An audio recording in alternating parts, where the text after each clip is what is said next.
به کنج صندلی بنشسته شبها مادری پیرم.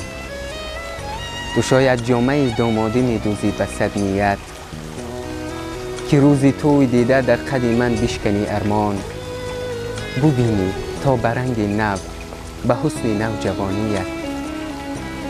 به اون دستان لرزان شرفمندت بمیرم من، نیابد چشم کمبینت به جستن چشم سوزن را.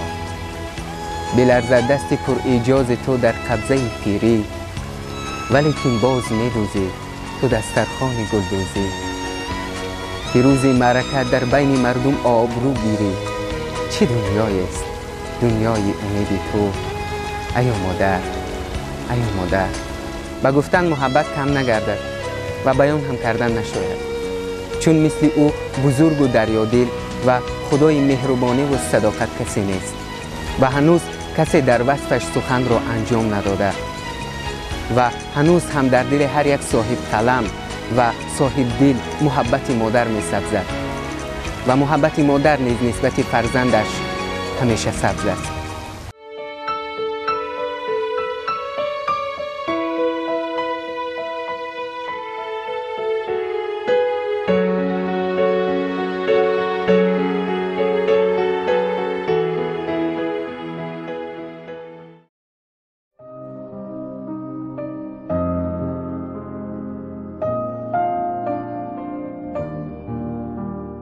مادر، تو همان چشمه جوشان حیات هستی که تمام هستی ما را شاداب می‌گردانی. تو همان ماه درخشان هستی که با نور مهربانت شب‌های تیره ما را روشن می‌سازی. آفتاب از لبخند تو طلوع می‌کند و بهار با گل‌های رنگینش در دامن پاک تو می‌شکوفد. می‌دانی مادر، ابر از شفق تو می‌ریزد و دریا با عشق تو موج میزند.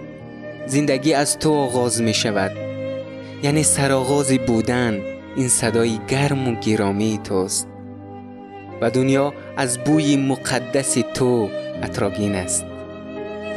خاک بر خویش می بالد که سر به قدوم تو نهاده است و باد از آن می نازد که پیام محبت تو را به دوری های دور برده. مادر، خداوند به تو عاطفه کرامت کرده که با هیچ قیمتی نمیتوان آن را سنجید. اگر من بارها زنده شوم و عمرها خاکروبی آستان تو باشم، باز هم نمیتوانم حتی رنج یک شبه تو را جبران کنم. تو همان موجود شریف هستی که رسیدن به آخرین مرحله کمال تنها به رضای تو میسر است. حقیقت زندگی تو عشق ورزیدن، دوست داشتن و فداکاری نمودن است. بزرگی تو به حدی است که به خاطر دوام یافتن خوشبختی در جهان دفتر آرزوهای خود را ناتمام می‌گذاری و دفتر دیگری با نام فرزندت باز نموده از نو در آن تخم عشق و امید می‌کاری و با آبیاری آن از چشمه مهر و محبت عمر در انتظار شکفتن گلهایش به سر میبری.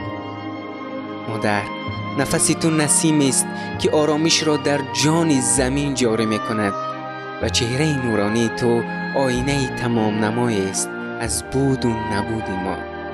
دست نوازشگر تو تسکین بخش ما در لحظه های دشوار زندگی است و وجود مبارک تو سرچشمه کامیابی های ماست در نبرد روزگار. مادر، تو همه چیز و همه کسی.